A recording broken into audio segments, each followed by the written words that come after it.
This hand cream was way too expensive, but I was desperate for some lotion on my trip last weekend. So...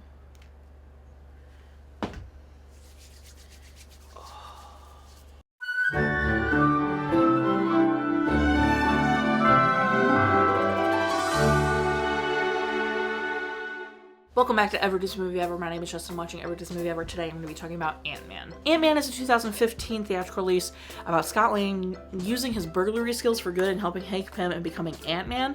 It's directed by Peyton, cinematography by Russell Carpenter, editing by Dan Lebental and Colby Parker Jr., music by Christoph Beck, and it's written by Edgar Wright, Joe Cornish, Adam McKay, and Paul Rudd. The film stars Paul Rudd as Scott Lang or Ant-Man, Michael Douglas as Dr. Hank Pym, Evangeline Lilly as Hope Van Dyne, and Corey Stoll as Darren Cross. In the 1980s, Stan Lee tried to pitch the film to World Pictures.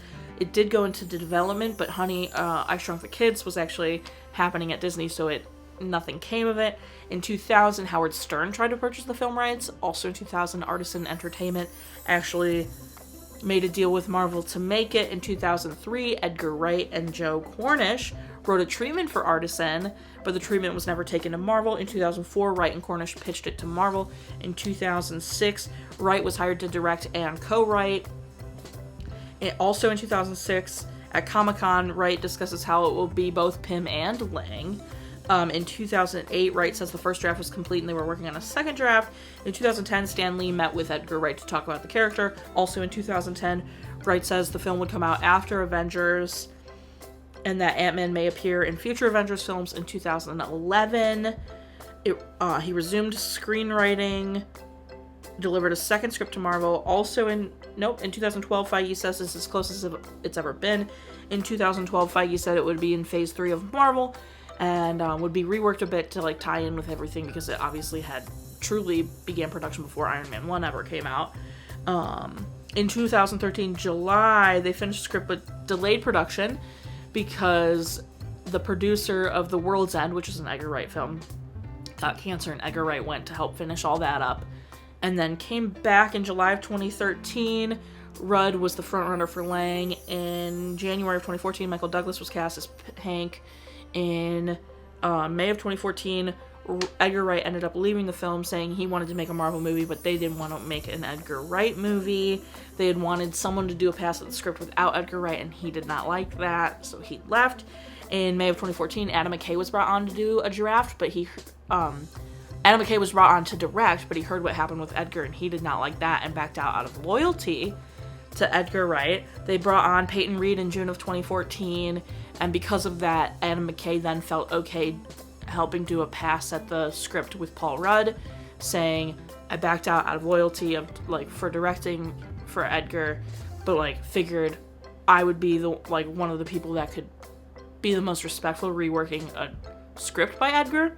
And then Rudd and McKay said they made some changes, but the bones of what Edgar Wright and Joe Cornish wrote were there, and lots of people at Marvel were complimenting Edgar, and no one was trying to do Bad Blood type scenario. Filming began in August of 2014. In October of 2014, Feige said it would actually be the last film of Phase 2 instead of the beginning of Phase 3 or in Phase 3. They used a 1.85 aspect ratio and used Arri, Alexa, XT, and M cameras. They used extensive macro photography for obvious reasons. Lots of interesting stuff on how they accomplished that. Lots of confirmations of what characters would be in the movie during post-production and what characters would get cut. In June of 2015, Reed announced that it was done, they were done editing. The visual effects companies were Industrial Light and Magic, Lola VFX, Double Negative, Luma Pictures, Method Studios, and The Third Floor. The film had a $130 to $169.3 million budget, made $519.3 million in the box office, got an 83% Rotten Tomatoes consensus. Led by a charming performance from Paul Rudd, Ant-Man offers Marvel thrills on an appropriately smaller scale, albeit not as smoothly as its most successful predecessors.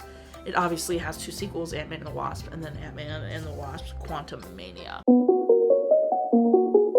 Michael Douglas's de-aging is some of the best I've seen. It's getting better and better. I'm really big stickler about this stuff because I normally can tell it's so fake For instance, Peggy in Captain America, her aging versus de-aging is like so digital and so creepy and fake, it doesn't move naturally. It drives me crazy.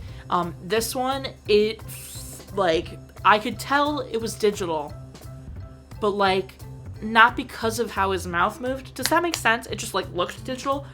And that was like thrilling to me. It was some of the best de-aging I've seen. I mean, I've already seen this movie, but like, it was a reminder that this is some of the best de-aging I've seen. It wasn't as cringy or as noticeable or as like uncomfortable for me. The difference between their like shrinking and the not shrinking and the normal and it was all so good. They did a really great job. They had fun with a lot of the shots, the ants, just was all really, really well done.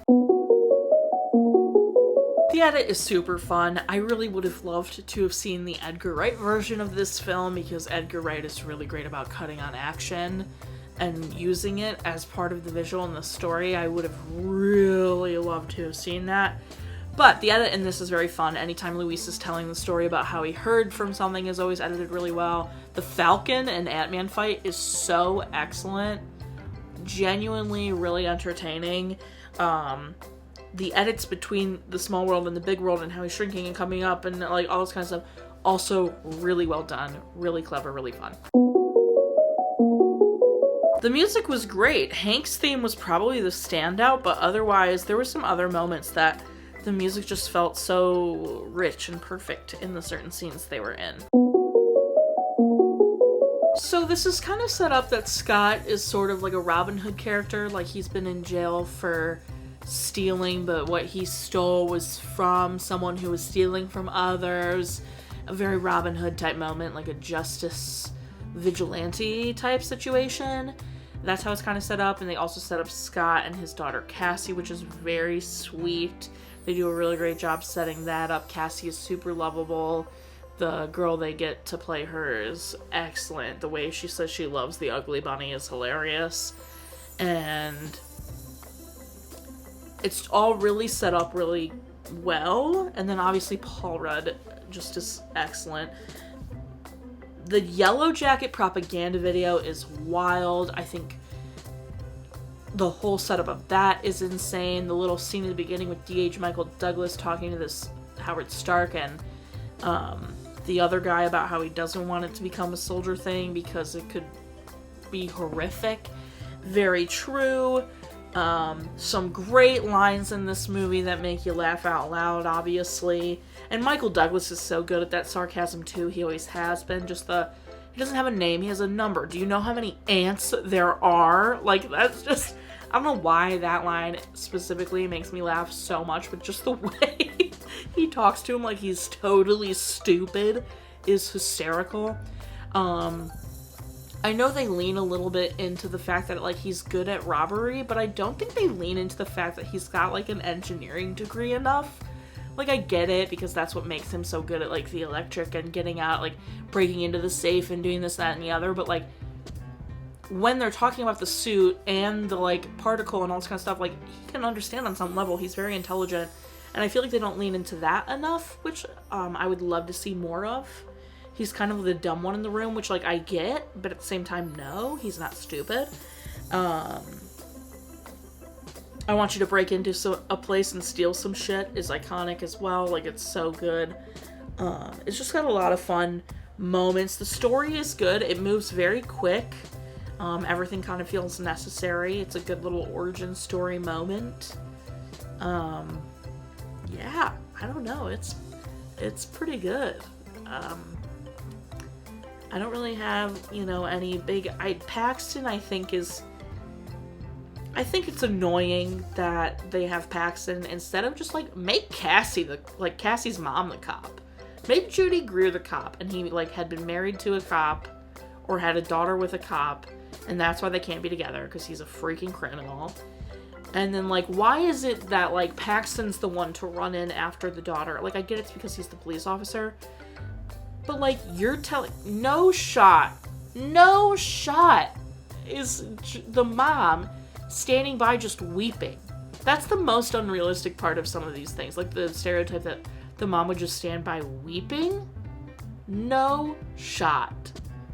No way. My mother, if I was in a life or death scenario, would be clawing and gnawing at the walls to try to get to me to save my life. So there's just no way. I think that's one of the stereotypes I hate, is like her stepdad, because he's a police officer, is the one like running up, putting himself in danger, and you're telling me Judy Greer as Cassie's mom isn't trying to do that? That's like stuff that really stands out to me that I hate, because have you ever seen that speech from Reese Witherspoon where she's talking about how like there always comes a point in the movie where the woman looks to the man and goes, "What do we do now?" And Reese Witherspoon is like, have you ever met a woman in your life in an emergency situation that turns to a man and says, "What do we do now?" She's like, no way, dude. And that's how I feel. Like, I feel like, I mean, this is a random hill for me to die on, but I do feel very much like, you know, like Hope isn't like that. Hope knows what she has to do, and she's the one wanting to do it in the movie, which is great. But then you have like Judy Greer like crying and turning to Paxton being like, they have her. And it's like, why wouldn't she be like crying to get to her? Anyway, that's a really random, I'm sorry, it's not the end of the world. I just thought Paxton was like annoying and unnecessary, but I get it. I guess it adds an interesting element. Paul is very likable. That dude knows how to deliver a line. He's very funny, he's charming, he does a really great job in this. I think there are some lines he delivers that probably only he could deliver like that. And then on the flip side, same with Michael Douglas. Michael Douglas is iconic for a reason, and his ability to be so dry and sarcastic is excellent. Like, I think he doesn't have a name, he has a number. Do you know how many ants there are? Like, that'll take me out forever, I think. That's just genuinely so funny. I think the fight choreography stands out here because it's so creative in the way that Scott would be like growing and shrinking and growing and shrinking to like beat these people up. So I think it's really clever and really well done, and it's kind of a standout piece of this, and it adds this fun creative side to it. My favorite part is probably when Hank tells Hope what actually happened to her mother, or when Scott gets to have dinner with the family at the end and gets to see Cassie doing a cartwheel and have that moment. Very sweet, very lovely. My least favorite part, probably Cross trying to hurt Cassie. That's unfun. Or when Paxton arrests Scott, like tases him. Right when Scott's about to like get the yellow jacket stuck in the, like he's stuck in the bug zapper thing. Recommend. Yeah. Watch again. Yeah. This is a fun one. Specific moments.